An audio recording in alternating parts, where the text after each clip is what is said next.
ನಮಸ್ತೆ, ಎಜಿ ನ್ಯೂಸ್ಗೆ ಸ್ವಾಗತ. ದಾಂಡೇಲಿ ನಗರಸಭೆಯ ವ್ಯಾಪ್ತಿಯ G+2 ವಸತಿ ಯೋಜನೆಯ ಮನೆಗಳನ್ನು ಬಾಡಿಗೆಗೆ ನೀಡಿದ ಫಲಾನುಭವಿಗಳ ವಿರುದ್ಧ ನಗರಸಭೆ ಕಠಿಣ ಕ್ರಮಕ್ಕೆ ಮುಂದಾಗಿದೆ. ಮನೆಗಳನ್ನು ಬಾಡಿಗೆಗೆ ನೀಡಿದವರ ವಿರುದ್ಧ ನೋಟಿಸ್ ಜಾರಿ ಮಾಡಲಾಗಿದ್ದು, ನಿಯಮ ಉಲ್ಲಂಘಿಸಿದವರ ವಿರುದ್ಧ ಕಾನೂನು ಕ್ರಮ ಕೈಗೊಳ್ಳಲಾಗಿದೆ ಅಂತ ನಗರಸಭೆ ಎಚ್ಚರಿಕೆ ಕೊಟ್ಟಿದೆ. ಈ ಕುರಿತು ದಾಂಡೇಲಿ ನಗರಸಭೆಯ ಮ್ಯಾನೇಜರ್ ಪರಶುರಾಮ್ ಶಿಂದೆ ಅವರು ಎಜಿ ನ್ಯೂಸ್ ಕನ್ನಡ ವಾಹಿನಿಯ ಜೊತೆ ಮಾತನಾಡಿ, G+2 ಯೋಜನೆ ಅಡಿ ಒಟ್ಟು 1118 ಮನೆಗಳು ನಿರ್ಮಾಣಗೊಂಡಿದ್ದು, ಇದರಲ್ಲಿ ಈಗಾಗಲೇ 108 ಮನೆಗಳನ್ನು ಫಲಾನುಭವಿಗಳಿಗೆ ಹಸ್ತಾಂತರಿಸಲಾಗಿದೆ. ಮತ್ತಷ್ಟು 84 ಮನೆಗಳು ಪೂರ್ಣಗೊಂಡಿದ್ದು, ಸಂಪೂರ್ಣ ಹಣ ಪಾವತಿ ಮಾಡಿದವರಿಗೆ ಮಾತ್ರ ಮನೆ ಹಂಚಿಕೆ ಮಾಡಲಾಗ್ತಾ ಇದೆ ಎಂದಿದ್ದಾರೆ. ಇನ್ನು ಕೆಲವು ಫಲಾನುಭವಿಗಳು ಬ್ಯಾಂಕ್ ಸಾಲ ಅಥವಾ ಸರ್ಕಾರಕ್ಕೆ ಪಾವತಿ ಮಾಡಬೇಕಾದ ಮೊತ್ತವನ್ನು ಪೂರ್ಣಗೊಳಿಸಿಲ್ಲ. ಉಳಿದ ಹಣವನ್ನು ಶೀಘ್ರವಾಗಿ ಪಾವತಿಸಿ ಮನೆ ಹಕ್ಕು ಪಡೆಯುವಂತೆ ನಗರಸಭೆ ಮನವಿ ಮಾಡಿದೆ. ಜೂನ್ 18ರಂದು ನಡೆದ ಪರಿಶೀಲನೆ ವೇಳೆ ಸರ್ಕಾರ ಬಡವರಿಗೆ ಕೊಟ್ಟ ಮನೆಗಳನ್ನು ಕೆಲವು ಫಲಾನುಭವಿಗಳು ಸ್ವತಃ ವಾಸಿಸುವ ಬದಲು ಬಾಡಿಗೆಗೆ ಕೊಟ್ಟಿರುವುದು ಬೆಳಕಿಗೆ ಬಂದಿದೆ. ಸರ್ಕಾರದಿಂದ ಮನೆ ಪಡೆದವರು ತಾವೇ ಆ ಮನೆಯಲ್ಲಿ ವಾಸ ಮಾಡಬೇಕು. ಬಾಡಿಗೆಗೆ ಕೊಡುವುದು ಯೋಜನೆಯ ನಿಯಮಗಳಿಗೆ ವಿರುದ್ಧವಾಗಿದ್ದು, ಅಂತವರ ವಿರುದ್ಧ ನೋಟಿಸ್ ಕೊಟ್ಟು ಮುಂದಿನ ಕ್ರಮ ಕೈಗೊಳ್ಳಲಾಗಿದೆ ಅಂತ ಪರಶುರಾಮ್ ಶಿಂದೆ ಸ್ಪಷ್ಟಪಡಿಸಿದ್ದಾರೆ. ಸರ್ ನಮಸ್ಕಾರ. ಸರ್, ಈಗ ಅಂಬೇವಾಡಿಯಲ್ಲಿ ನಿರ್ಮಾಣ 192 ಮನೆಗಳು ನಿರ್ಮಾಣ ಆಗಿದ್ದಾವೆ.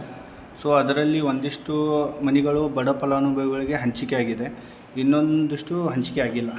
ಸೊ ನಮ್ಮ ಗಮನಕ್ಕೆ ಬಂದಿದೆ, ಅಲ್ಲಿ ಮನೆಗಳು ಬಾಡಿಗೆ ನೀಡುತ್ತಾ ಇದ್ದಾರೆ ಫಲಾನುಭವಿಗಳು, ಬಡ ಫಲಾನುಭವಿಗಳಂಥೇಳಿ ತೊಗೊಂಡು ಸೊ ಬಾಡಿಗೆ ನೀಡ್ತಾ ಇದ್ದಾರೆ ಅಂಥೇಳಿ ನಮ್ಮ ಗಮನಕ್ಕೆ ಬಂದಿದೆ.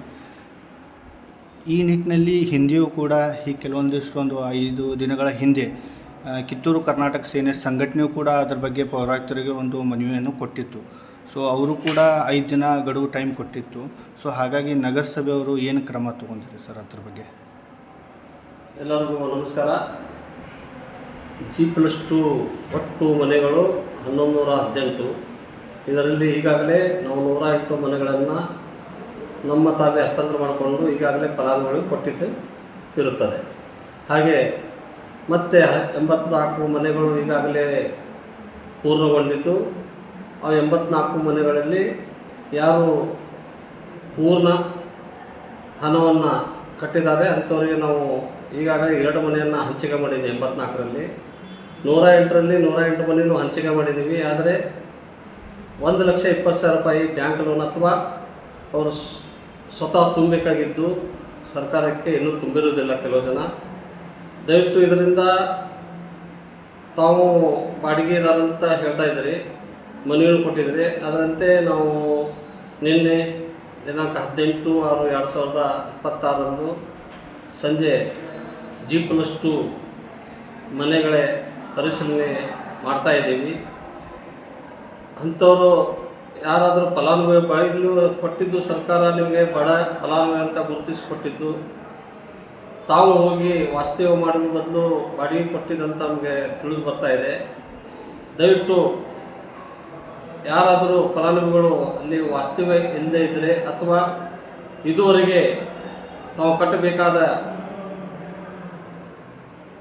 ನಗರಸಭೆಗೆ ಭರ್ನ ಮಾಡಬೇಕಾದ ರೂಪಾಯಿ 1,20,000 ರೂಪಾಯಿ ಜನರಲ್ ಹಾಗೂ SC/ST ಅವರು 80,000 ರೂಪಾಯಿ ಇವರು ನೇರವಾಗಿ ಬ್ಯಾಂಕ್ ಮೂಲಕ ತಾವು ತುಂಬೋದಿದ್ದರೆ ಬ್ಯಾಂಕಿಗೆ ಸೂಕ್ತ ದಾಖಲೆಗಳನ್ನು ಕೊಟ್ಟು ಲೋನ್ ಮಾಡಿಕೊಂಡು ಅಲ್ಲಿಂದ ಆ ಬ್ಯಾಂಕಿನ DDಯನ್ನು ಇಲ್ಲಿ ತಂದು ಕೊಟ್ಟಲ್ಲಿ ಅವರ ಹೆಸರಿಗೆ ನಾವು ಮನೆಯನ್ನು ಮಾಡಿಕೊಡಲು ಪ್ರಯತ್ನ ಮಾಡ್ತೀವಿ.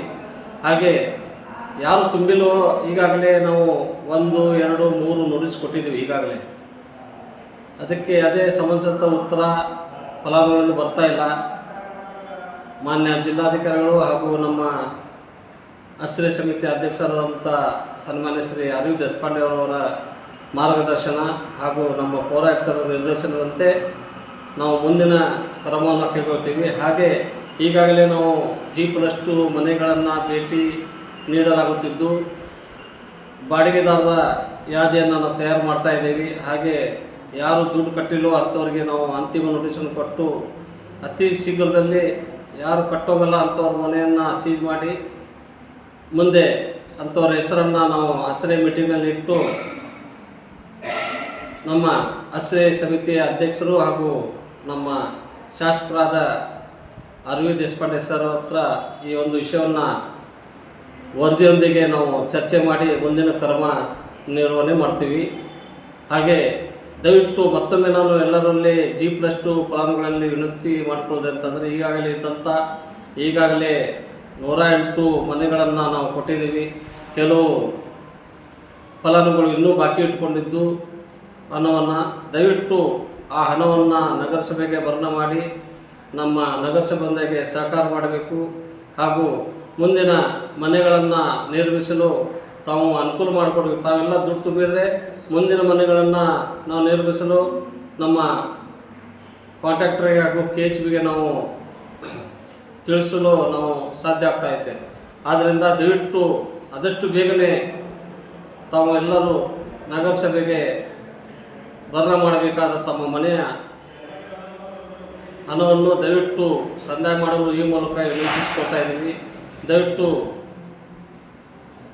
ಈ ಒಂದು ನ್ಯೂಸ್ ಮುಖಾಂತರ ನಾನು ತಮ್ಮಲ್ಲಿ ವಿನಂತಿಸ್ಕೊಳ್ತಾ ಇದ್ದೀನಿ. ದಯವಿಟ್ಟು ತಮಗೆ ಬಡ ಫಲಾನುಭವಿಗಳಿಗೆ ಆದಂಥ ಮನೆ ತಾವೇ ಹೋಗಿ ಇರಬೇಕು. ದಯವಿಟ್ಟು ಯಾರೂ ಬಾಡಿಗೆ ಕೊಡೋಕೆ ಹೋಗಬೇಡ್ರಿ. ಅಂಥ ಬಾಡಿಗೆ ಇತ್ತಂದರೆ ನಾವು ನೇರವಾಗಿ ಅದನ್ನು ನಮ್ಮ ನಗರಸಭೆಯ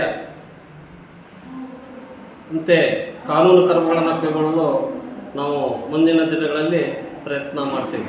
ನಮಸ್ಕಾರ ಎಲ್ಲರೂ. ಧನ್ಯವಾದಗಳು. ಕಿತ್ತೂರು ಕರ್ನಾಟಕ ಸೇನೆಯ ಹೋರಾಟ ಹಾಗೂ AG ನ್ಯೂಸ್ ಕನ್ನಡ ವಾಹಿನಿಯ ವರದಿಯ ಬಳಿಕ ನಗರಸಭೆ ಕ್ರಮಕ್ಕೆ ಮುಂದಾಗಿರುವುದು ಗಮನಾರ್ಹವಾಗಿದೆ. Sadiq Mulla, Dandeli, AG news.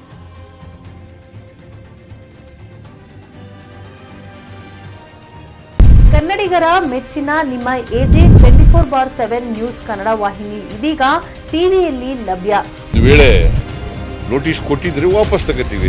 ಇವತ್ತು ವಕ್ಫ್ ಪ್ರಾಪರ್ಟಿ ಅಂತೇಳಿ ಬರ್ತದೆ ಅಂತ ಹೇಳಿದ್ರೆ ರೈತರ ಬೀದಿಗೆ ಬದಲು ಏನ್ ಮಾಡ್ಬೇಕಾಗತ್ತೆ? ಯಾರು ವೋಟ್ ಹಾಕಲಿಲ್ಲ ಅಂದ್ರೆ ಗ್ಯಾರಂಟಿನೆಲ್ಲ ಸ್ಟಾಪ್ ಮಾಡ್ಬಿಡ್ತೀವಿ.